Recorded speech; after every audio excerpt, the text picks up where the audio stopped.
And I haven't had too much coffee. Oh, you're funny. Just too much coffee, but it just wakes up. Didn't we get any duct tape? Is it going? Yes. Okay. What did Mr. and Mrs. Hamburger name their daughter? God's sake. Cheeseburger. Cheeseburger. Patty. Patty. Oh, man. Duh.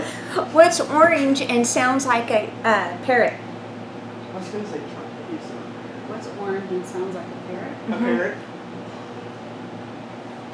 Carrot. Carrot. That's a good one, too. One more. Why did bread break up with margarine? Because he found a butter lover. Butter, love. Wait, hang on. Did you hear about the waffle iron with anger issues? He just flipped. Okay, I'll stop. Hey. Oh, man. Where did we stop last week? Right here. Number 6. In spite of the fact. Okay. Let me get there. Ah, here we go. Okay.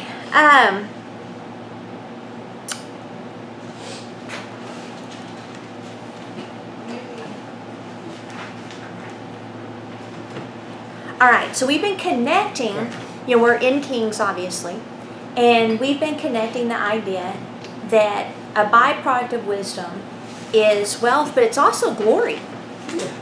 And that's in Proverbs chapter 8, I think maybe verses 24 or so.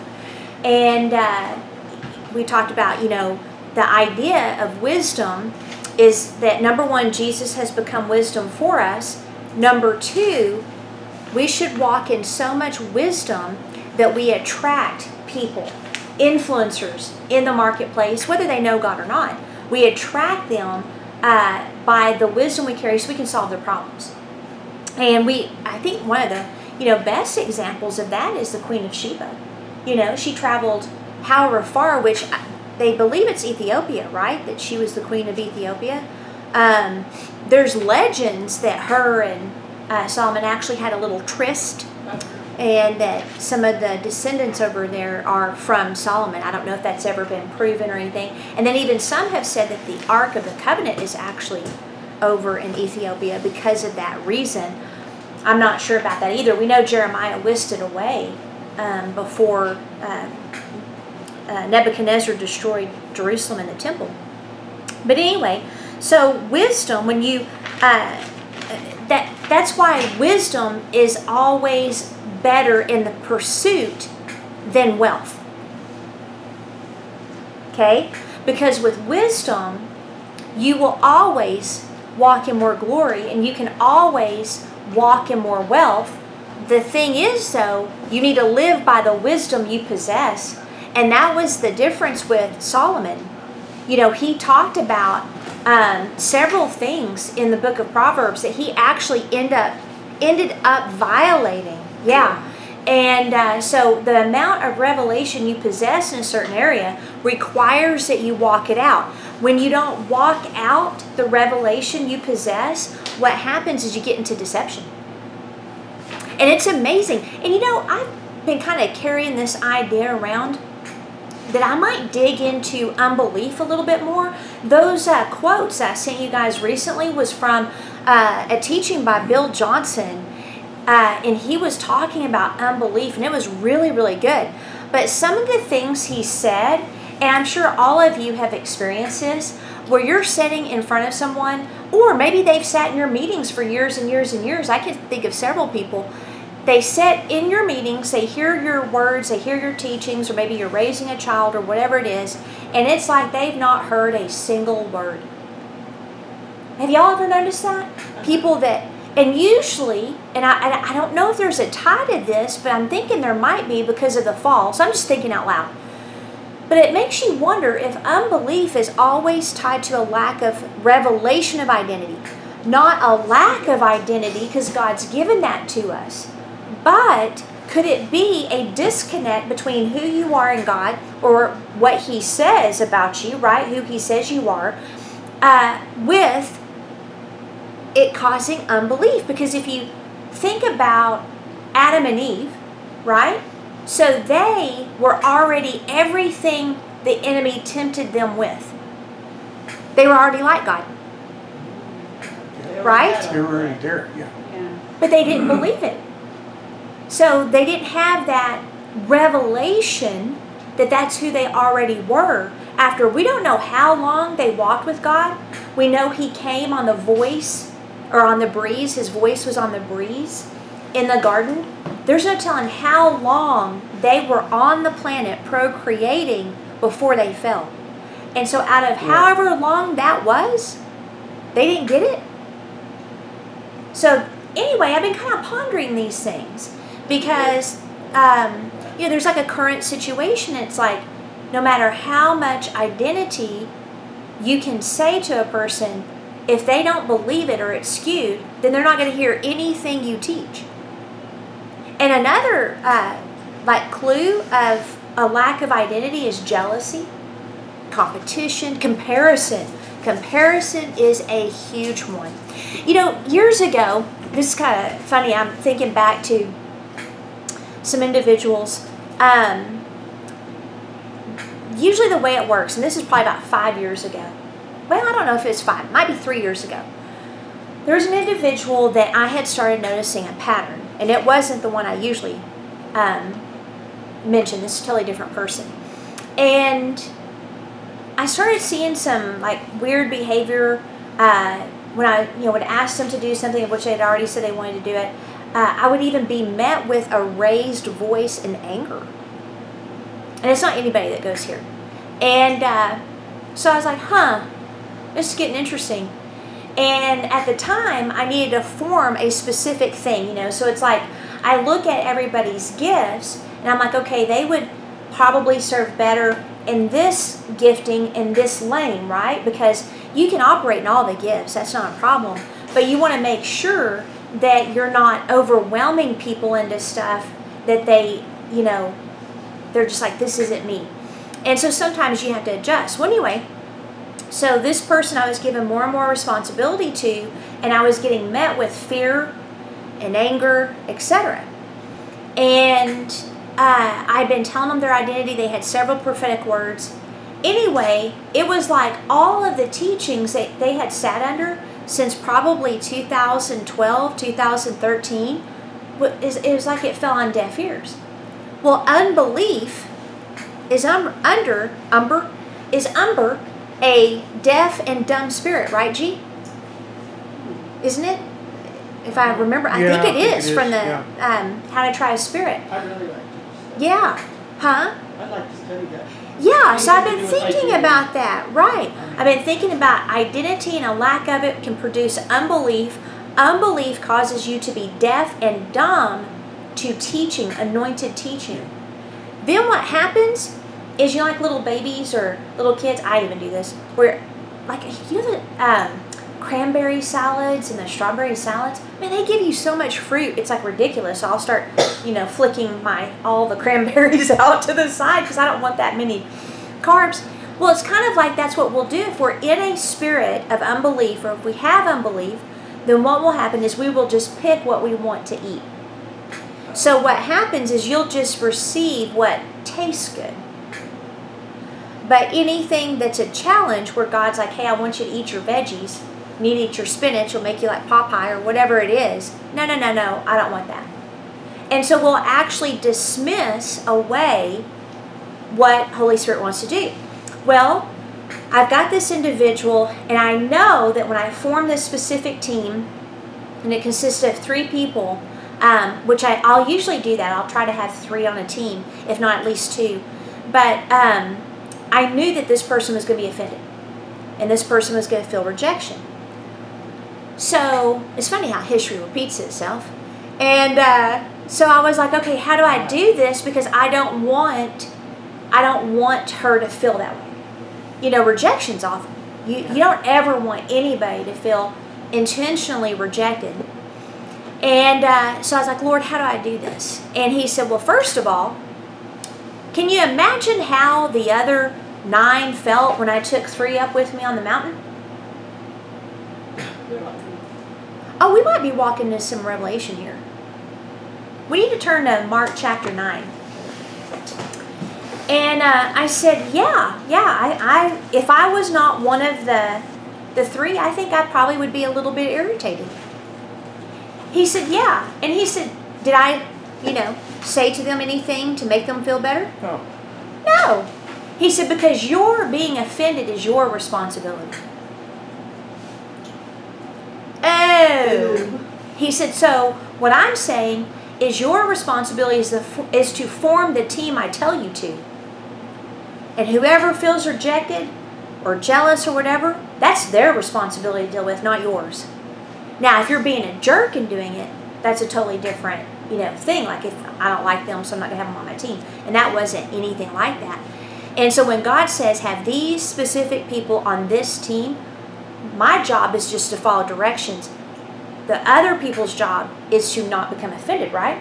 So he brought me to that scripture of the transfiguration. And it actually is tied to a deaf and dumb spirit. So in Mark chapter 9, let's just kind of look into this. We'll start with verse 2.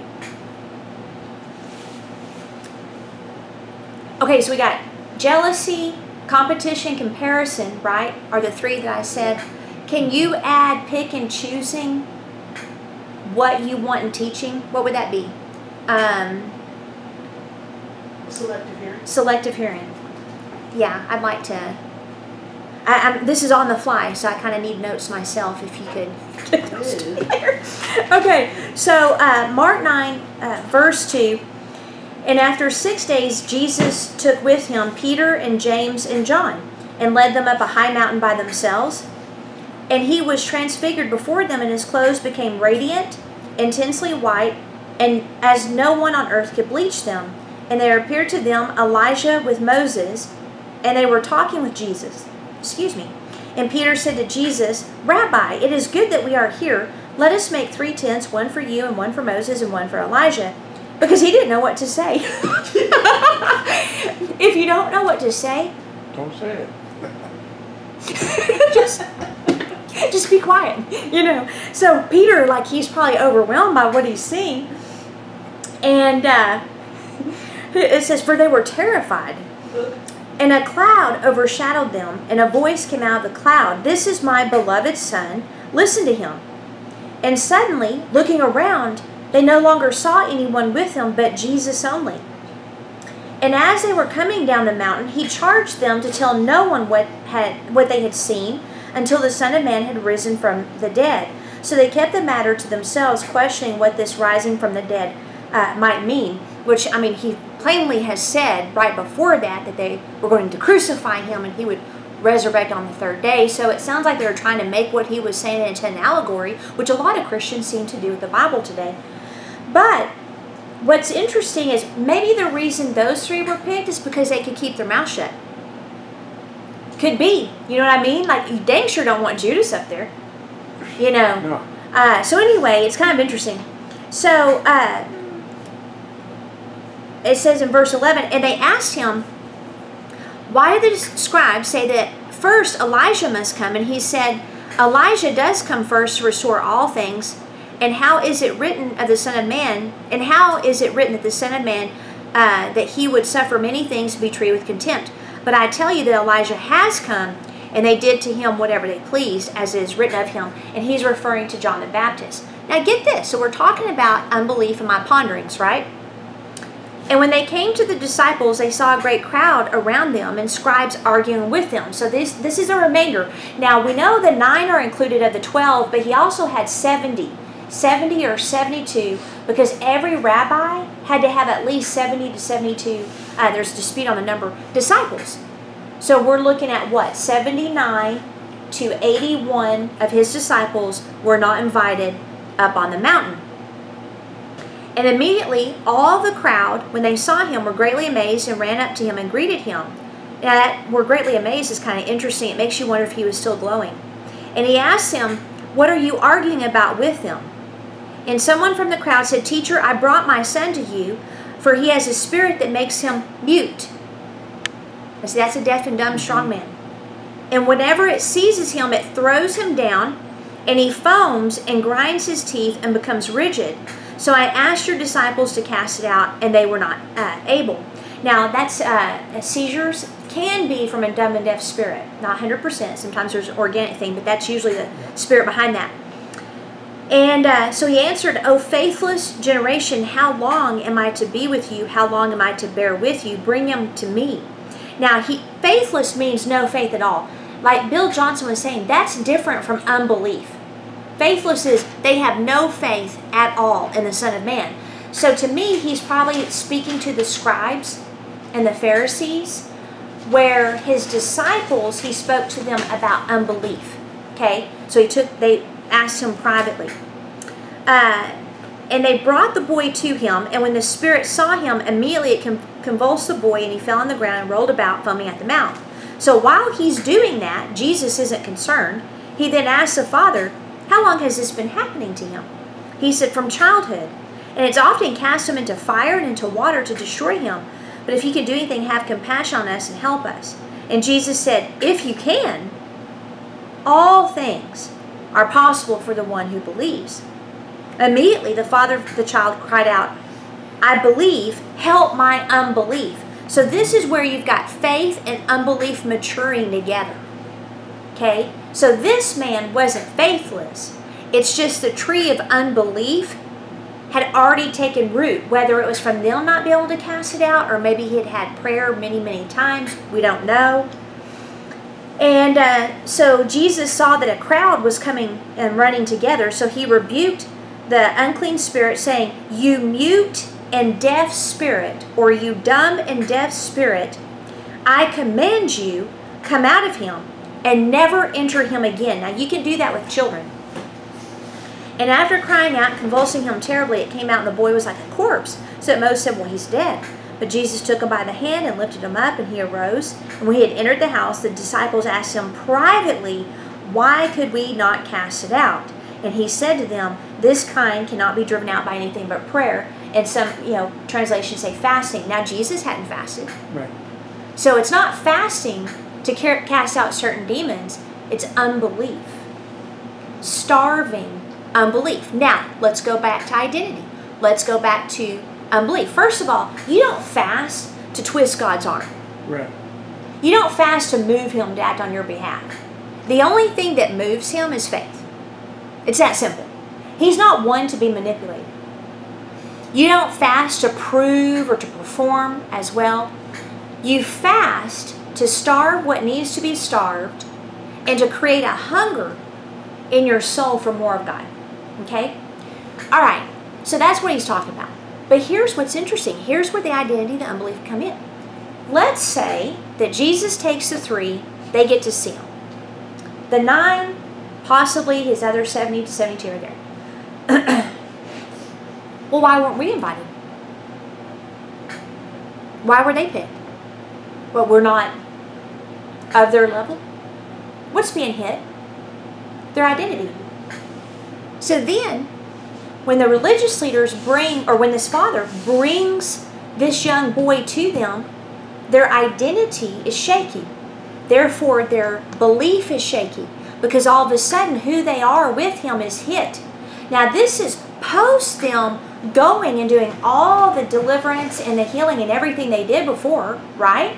They've already done this. They know it works. The only difference, is that they were not invited to the top of the mountain. It's also around this time that the Lord started talking about dying. And it's a very, when we look at the times right now, they're very distressing.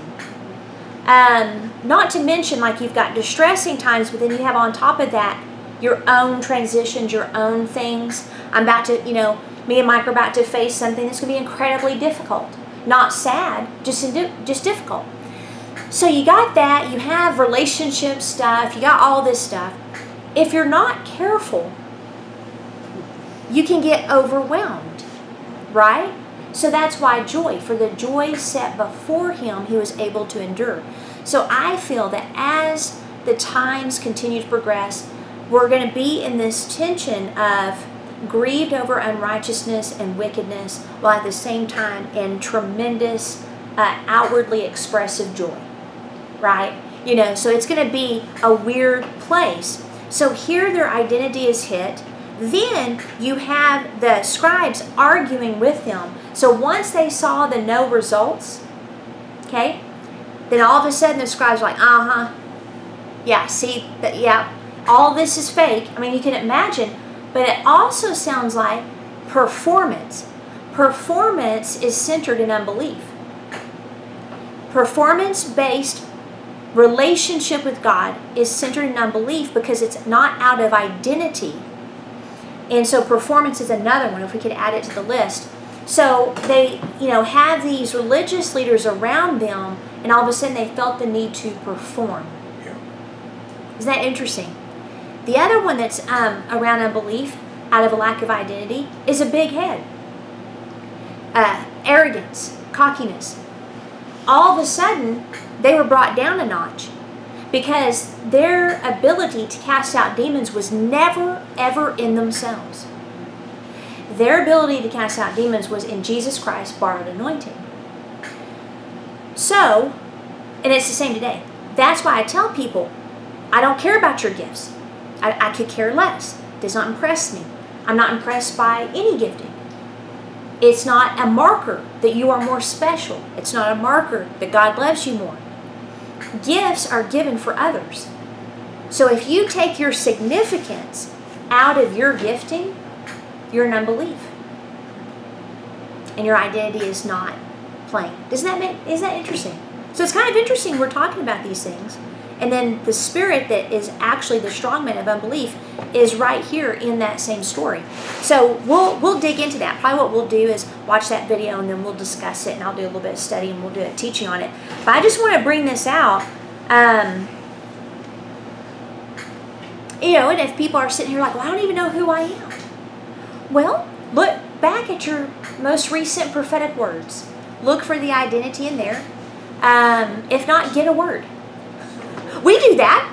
If you need a word on Facebook, you know, that's specific to you, let us know. We can get you that report, but also the Bible tells you who you are. But sometimes that personal identification, you know, is important. So, but do y'all have any thoughts? Isn't that kind of interesting? I started thinking about Moses now. One time he went up the mountain, he took Joshua halfway up. Yeah. He went to the top, but he left Aaron in the bottom. Yes. Aaron had responsibilities. And he knew what to do and what not to do, but everything just went bad. That's interesting. Real bad. So there might have been some competition there. And performance. Yeah. And gave in to the peer pressure of the people. Sure did. And then they just threw some gold in and poof, out came this calf. You want that dumb thing. But anyway, It just popped out. When Moses came down, he got halfway down, talked to Joshua. What's the commotion? What's going on down there? Joshua's like, well, not sure for sure, but not sure. In other words, we don't know what's. Maybe he did, maybe he didn't. It's like, Well, 40 days maybe. in Joshua, so even though we're not supposed to perform, there are specific marker points in your walk that open you to encounter, right? So if you look at that's absolutely unbelief what you're talking about, because you got Moses, he is the one that is God's servant. So he appoints Aaron and his sons, which turned out to be reprobates and got killed, but they should have been greatly honored with their position. Somewhat. But you see where, like you said, he's up there, Joshua goes up halfway. Joshua would linger around the tent after Moses got done. That hunger for presence is why Joshua got picked. So you have him up on the mountain. Was there, Moses should be down here. He's the one that's a leader. And then performance, jealousy, competition, we don't know. They do the golden calf. So unbelief can create idols. Yeah. Can you put that down? Yeah. Unbelief can create idolatry. You either idolize yourself, you idolize your ministry, you idolize whatever. people looking up to you, you being the one that has all the answers. I mean, there's so many things, because idolatry is simply having affection more for something other than the Lord. Like a lot of people idolize their pastors. Yes, a lot of people idolize their pastor. If your pastor falls and you fall, that means you made your pastor an idol. Even for what you're talking about, the Mount Transfiguration. Mm-hmm. Here's Moses and Elijah. Now, Moses has already gone through so much stuff, but now he's here with Jesus and Elijah, knowing what's going to happen in the next days. Yeah, yeah.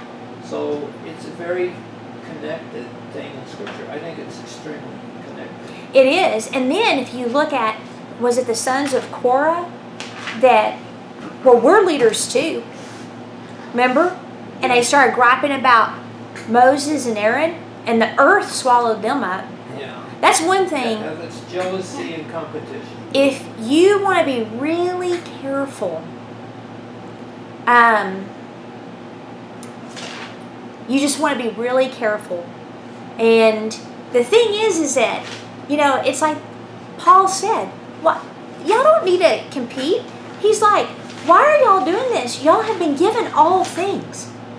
You know, it's like, why are you focusing on the one part that's not yours? You know, it's like little kids where they're all, that's mine, and they won't share. Guess what? That kid gets everything taken from them and gets a spanking until that kid learns to share. So it's like, why would you be jealous of someone operating in their lane? It has to be because you don't know who you are yet, and you're in unbelief.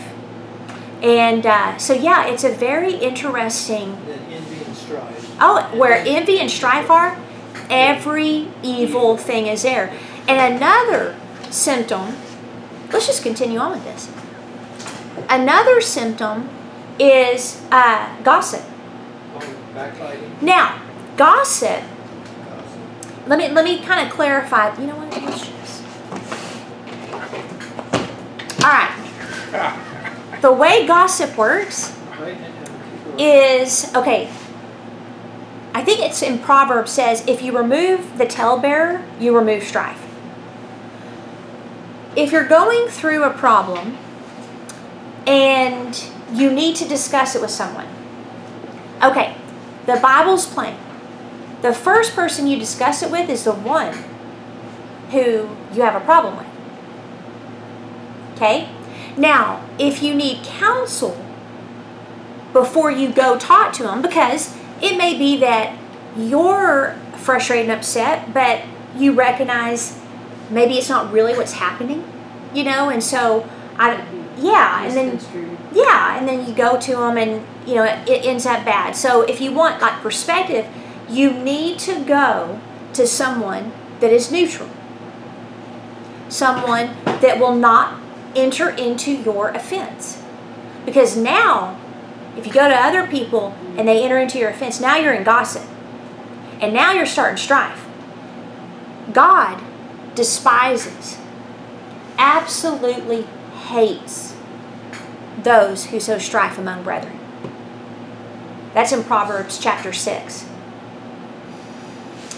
So, you got a situation, there might be some offense somewhere, you get some perspective from someone, and then you go talk to that person.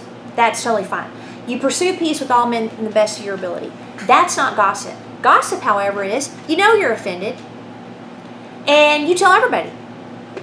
Anybody that will listen to you, you're going to tell them what's going on between you and that person. Okay, well, what's going to happen? Now, you've smeared the other person with your perspective of what is going on. And the thing with gossip, there's always a little bit of truth in it, but it's always designed so that the person gossiping looks better and feels better about themselves than the other person. See, the purpose of gossip is to hurt another person. That's the purpose of it. So now you've got where this thing has spread, and all of a sudden there's discord. All of a sudden people, you know, they withdraw or whatever it is. Guess what? You've now divided the brethren.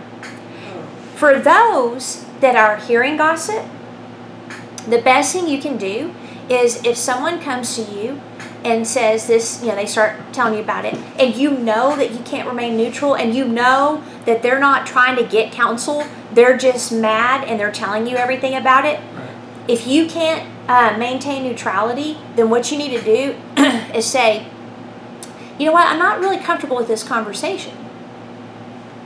You know, and you can actually pick out the things that are good things about the person they're attacking with their words, and then diffuse the situation. So, you know, there's certain people I trust that I think are neutral. Sometimes, you know, you have to conduct family business and let other people know.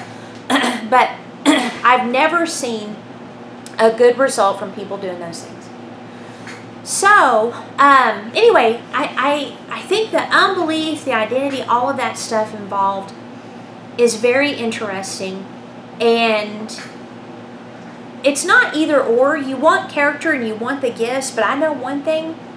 I would rather, and I'm not saying, you know, God will withdraw giftings because they're irrevocable, but I would rather never operate in a gift again than not have fruit, operate in a gift, and then Him say, I don't know you.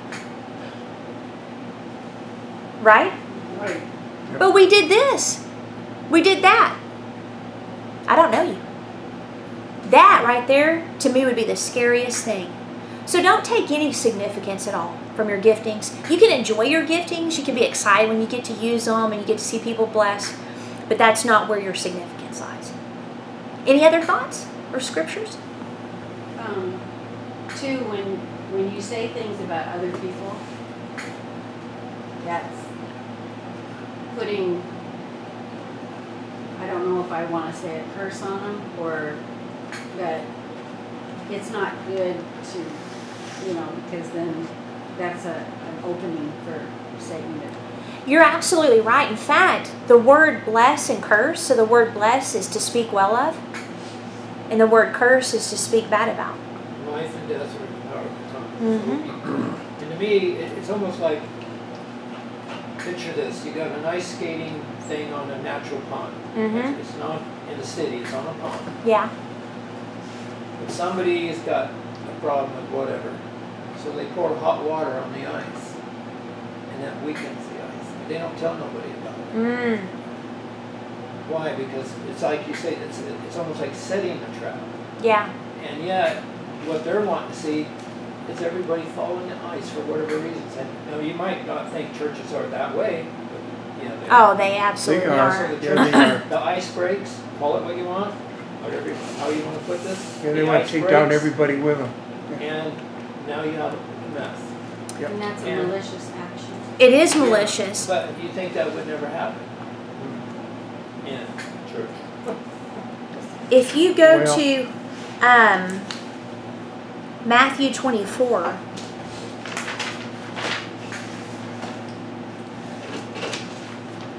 and the thing with offense, you know, all sin is rooted in unbelief.